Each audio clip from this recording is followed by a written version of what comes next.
하나님은 우리가 어떻게 살면 기뻐하시고 영광을 받으실까요?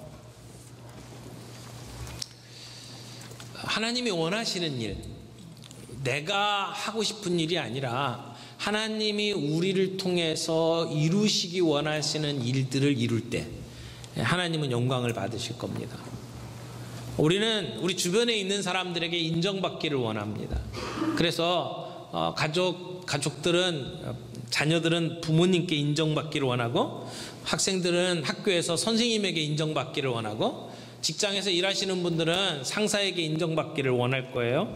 그래서 인정받으면 더 신나서 일을 하고 더 신나서 공부하게 되지요.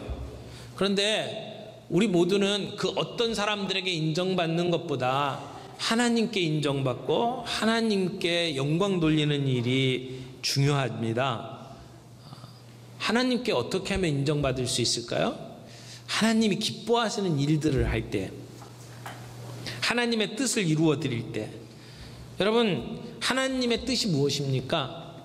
하나님의 뜻을 알게 해달라고 기도를 할 때가 많이 있습니다. 하나님의 뜻이 무엇이죠? 사실은 하나님의 뜻은 원칙적으로 하나밖에 없습니다. 그것은 이 땅을 구원하시는 겁니다. 이것이 하나님의 유일한 뜻이고 궁극적인 목표입니다. 우리는 이 하나님의 뜻을 한순간도 잊어서는 안 됩니다.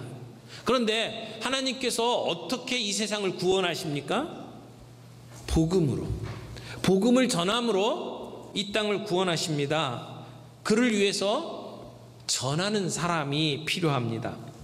그래서 예수님께서는 이 땅에 보내심을 받고 이 땅에서 공생애를 보내는 동안에 아침부터 늦은 저녁까지 하나님 나라의 복음을 전하는 일에 애를 쓰셨습니다. 그 모든 시간을 이 동네 저 동네 다니면서 하나님의 복음을 전하는데 심혈을 기울이셨습니다. 예수님이 승천하신 뒤에 하나님은 이 땅에 성령님을 보내셨습니다. 성령님이 이 땅에서 오셔서 하신 첫 번째 일이 무엇입니까? 교회로 하여금 입을 열어서 복음을 증거하게 하신 일입니다. 성령이 임하신 교회는 복음을 전하는 교회입니다. 성령을 모시고 사는 사람은 누구든지 그의 입에서 복음이 나타나게 되어 있습니다. 하나님의 나라는 복음을 전하는 사람들을 통해서 이루어집니다. 그리고 그 일은 주님이 다시 오실 때까지 결코 중단돼서는 안 되는 일입니다. 여러분, 어떻게 하면 하나님의 뜻대로 삽니까? 어떻게 하면 하나님을 기쁘시게 해드릴 수 있을까요? 사실 답은 간단합니다. 정말로 하나님을 기쁘시게 하기 원한다면 우리는 그분이 원하시는 것을 하면 됩니다. 내 삶 전부를 이용해서 예수 그리스도가 증거될 수 있도록 하는 일에 우리의 마음을 쏟는다면 그는 하나님을 기쁘시게 하는 사람에 틀림이 없을 겁니다. 매일매일 반복적으로 살아가는 일상생활 속에서 하나님의 나라와 그 의를 구하는 일에 초점을 맞춰서 살아가게 된다면 그것이 바로 하나님의 뜻대로 사는 삶입니다. 문제는 우리가 그렇게 순종을 안 한다는 것이죠. 여러분, 전도는 우리가 선택해야 될 일이 아닙니다. 필수입니다. 해도 되고 안 해도 되는 것이 아닙니다. 꼭 해야 될 필수 과목입니다. 그래서 사도 바울은 이런 그 사명에 대해서 자기의 심정을 이렇게 고백합니다. 고린도전서 9장 16절에 보면 내가 복음을 전할지라도 자랑할 것이 없음은 내가 부득불 할 일이니라. 부득불 할 일이라고 이야기를 합니다. 여러분, 부득불이라는 말이 무슨 말입니까? 하기 싫어도 억지로라도 해야 된다는 이야기입니다. 그렇게라도 하지 않으면 하나님께서 자기에게 화를 내리실지도 모른다라고 하는 두려움 때문에라도 억지로라도 이 일을 해야 된다는 겁니다. 이것이 사도 바울의 심정이었습니다. 여러분, 사도 바울이라고 해서 복음 전하는 일이 늘 기쁘기만 했겠습니까? 사도 바울은 건강이 썩 좋은 사람이 아니었습니다. 선교 여행을 하다가 아파가지고 죽을 뻔도 여러 번 했습니다. 그가 인간이기 때문에 어떤 때는 전하기 싫은 때도 있었을 겁니다. 복음을 전할 대상이 너무나 무섭고 떨려서 주저주저 했을 때도 있을 겁니다. 육신이 약해서 쉬고 싶을 때도 있었을 겁니다. 그럼에도 불구하고 사도 바울은 전하고 싶지 않을 때에도 부득불 억지로 복음을 전했다고 이야기를 합니다. 왜요? 하나님이 맡기신 일이기 때문에 순종해야 된다고 생각을 하는 것이죠. 저는 우리가 이 사도 바울의 심정을 가지고 이 세상을 살아가야 된다고 믿습니다. 여기에는 우리 모두가 이 세상에 복음을 전하기 위해서 주님께서 무엇을 주셨는지 한 3가지 정도를 발견할 수 있다고 생각을 합니다. 첫 번째는 증인으로 부름받은 소명을 주셨습니다. 소명은 지난주에도 우리가 함께 나눴습니다만 하나님께서 우리에게 어떤 일을 시키기 위해서 부르시는 것을 소명이라고 말을 합니다. 하나님은 우리를 증인으로 불러주셨습니다. 오늘 본문에 보니까 너희는 이 모든 일의 증인이라고 말씀하셨어요. 여러분, 증인이 뭡니까? 법정에서 자기가 보고 들은 대로 진술하는 사람을 증인이라고 이야기를 합니다. 내가 보고 들은 대로 말하면 되는 사람이에요. 예수님의 삶을 직접 눈으로 보고 그리고 들었던 사도들이 예수님에 대해서 기록을 해놨어요. 그래서 우리가 오늘 성경을 읽고 있습니다. 거기에는 예수님의 죽음과 예수님의 부활을 기록해 놓았어요. 우리는 그 성경을 통해서 예수님의 죽음과 부활을 봅니다. 그리고 예수님이 우리의 구원자가 되셨다는 것을 봅니다. 그래서 우리는 증인입니다. 우리가 본 것, 우리가 들은 것을 함께 나누는 사람입니다. 그런데 이 증인이라고 하는 말이 헬라어로 말투스라고 하는 단어를 사용을 하는데, 이 말투스라고 하는 말은 증인이라는 말로도 번역이 되지만 순교자라고 하는 말로도 번역이 됩니다. 그러므로 증인은 곧 순교자였습니다. 초대교회 성도들은 복음을 드러내서 전하는 일을 목숨을 걸고 했습니다. 나는 이 복음을 전하다가 죽어도 후회함이 없습니다. 주님의 은혜가 너무나 감사해서 내 목숨 바쳐서 이 복음 전하기를 원합니다 라고 생각을 했습니다. 그래서 초대교회 많은 성도들이 핍박을 받으면서 복음을 전했습니다. 로마의 그 거대한 원형 경기장에서 사자의 밥이 되어 온몸이 찢겨져 가면서도 그들은 복음을 전했습니다. 화형을 당해서 불에 태워 죽임을 당하는 상황 가운데에서도 그들은 믿음을 저버리지 않았습니다. 거기서 주님을 찬양했습니다. 그들은 부활의 신앙을 가지고 고난도 두려워하지 아니하면서 복음을 전했습니다. 그래서 증인은 순교자입니다. 그런데 하나님께서 우리 모두를 증인으로 부르셨습니다. 죽도록 생명을 걸고 복음을 전하는 자리로 우리를 부르셨습니다. 여러분, 우리가 하고 있는 일 가운데 무의미한 것이 없습니다. 사소한 것이 없습니다. 우리가 하는 일이 하나님께 올려드리는 제사고 향기로운 제물입니다. 예수 믿는 사람은 모두가 다 소명자이기 때문에 우리가 손대는 모든 일은 다 거룩합니다. 평범하게 날마다 반복되는 삶을 살아갑니다만 그 일상생활이 내 삶을 통해서, 내 가정을 통해서, 내 직장을 통해서 하나님의 나라가 이 땅에 임하는 것을 바라고 있기 때문에 우리가 하고 있는 것은 의미 있는 일입니다. 우리가 열심히 번 돈을 가지고 우리는 하나님께 헌금합니다. 그리고 그 헌금이 이 땅에 복음 전하는 일을 위해서 귀하게 사용됩니다. 그러므로 내가 버는 돈은 거룩한 겁니다. 내가 열심히 저축하는 것 거룩한 일입니다. 그렇게 함으로써 우리의 직업이 거룩해지고, 그렇게 함으로 우리의 저축이 거룩해지고, 그렇게 함으로 우리의 재물이 거룩해지는 것입니다. 중국의 유명한 선교사인 허드슨 테일러가 이런 말을 했습니다. 작은 일은 작은 일이다. 하지만 작은 일에 신실한 것은 큰 일이다. 작은 일은 작은 일입니다. 사소한 일입니다. 그러나 그 작은 일에 신실하면 그것이 큰 일이 된다는 것입니다. 우리가 날마다 살아가는 일상생활 사소한 일입니다. 그러나 우리가 소명자로서 우리에게 주어진 그 사소한 일들에 마음을 쏟고 정성을 쏟으면 그것이 큰 일이 된다는 것입니다. 마더 테레사가 이런 말을 했습니다. 나는 큰 일을 하지 않는다. 나는 작은 일을 큰 사랑으로 한다. 작은 일도 큰 사랑을 가지고 하게 되면 그것이 의미 있는 일이 됩니다. 거룩한 일이 됩니다. 어떤 면에서 여러분들은 목사보다도 이 소명을 더 잘 감당할 수 있는 분들입니다.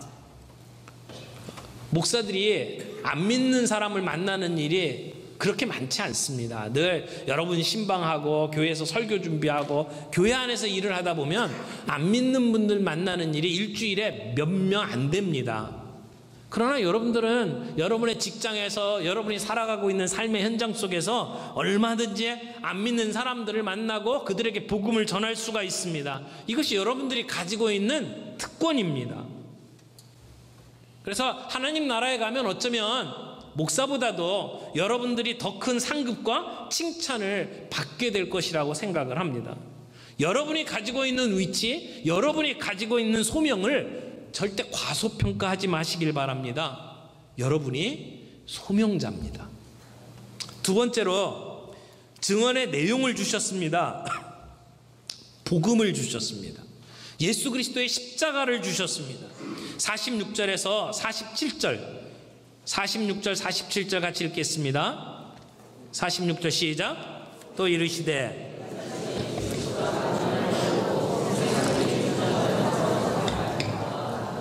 또 그의 이름으로 죄사함을 받게 하는 회개가 예루살렘에서 시작하여 모든 족속에게 전파될 것이 아멘. 주님께서 우리에게 소명을 주셨을 뿐만 아니라 우리에게 메시지를 주셨습니다. 그 내용이 여기에 적혀 있죠. 우리는 모든 일의 증인이라. 그러면 증인으로서 증거할 내용이 있잖아요. 그 증거할 내용이 46절 47절에 나옵니다. 그 내용이 뭡니까? 복음입니다. 복음이 뭡니까? 예수님의 십자가입니다. 예수님께서 우리 죄를 대신해서 십자가에 못 박혀 죽으시고 사흘 만에 부활하심으로 이 놀라운 구원 사역을 완성시켜 주셨습니다. 우리는 죄짓고 우리는 타락하고 우리는 불의한 사람들입니다. 구원받을 길이 없는 사람들입니다. 죄 가운데 태어났다가 죄 가운데 죽어갈 수밖에 없는 절망적 존재였습니다. 그런데 웬 은혜입니까? 하나님께서 우리에게 구원의 길을 열어주셨습니다. 죄 없으신 예수님이 이 땅에 육신의 몸을 입고 오셨습니다. 그리고 우리의 죄짐을 다 짊어지시고 십자가에서 우리를 대신해서 하나님의 심판을 받아 죽으신 것입니다. 그때 우리의 죄와 사망의 권세가 멸망을 받은 겁니다. 그리고 사흘 만에 다시 위대한 승리를 하셨습니다. 부활하셨습니다. 그래서 우리의 구원의 문을 열어주신 것입니다. 그래서 우리는 더 이상 사망의 권세가 우리를 다스릴 수 없도록 만드셨습니다. 우리는 생명의 법에 따라 살아가는 사람들이 되었습니다. 로마서 8장 1절 2절 말씀 이렇게 이야기합니다. 그러므로 이제 그리스도 예수 안에 있는 자에게는 결코 정죄함이 없나니 이는 그리스도 예수 안에 있는 생명의 성령의 법이 죄와 사망의 법에서 너를 해방하였음이라. 우리는 죄와 사망의 법에서 해방된 사람들입니다. 우리는 새 사람이 되었습니다. 하나님의 자녀가 되었습니다. 신분이 바뀌었습니다. 우리는 의롭게 된 하나님의 자녀입니다. 우리는 더 이상 죄의식에 빠져 살 사람들이 아닙니다. 이전 것은 지나갔습니다. 과거의 것을 들추면서 죄의식에 빠져 살도록 만드는 것은 마귀의 역사입니다. 우리는 새 사람이 되었습니다. 이게 복음입니다. 이게 기쁜 소식입니다. 십자가는 원래 사형 틀이었습니다. 우리가 목에 걸고 이렇게 배지처럼 달고 다닐 그런 대단한 것이 아닙니다. 사형 도구입니다. 절망의 장소입니다. 예수님께서 십자가에서 우리의 모든 저주를 짊어지고 돌아가셨습니다. 그래서 십자가는 절망이 바뀌어 희망이 된 장소입니다. 영원한 희망의 자리, 그게 십자가입니다. 십자가는 우리에게 생명을 주시는 하나님의 은혜의 자리입니다. 십자가를 통해서 우리는 구원받고 새 사람이 되었습니다. 더 이상 죄의식에 붙잡혀 살아가지 않습니다. 변화받은 하나님의 사람으로 살아가는 축복을 받았습니다. 이게 복음입니다.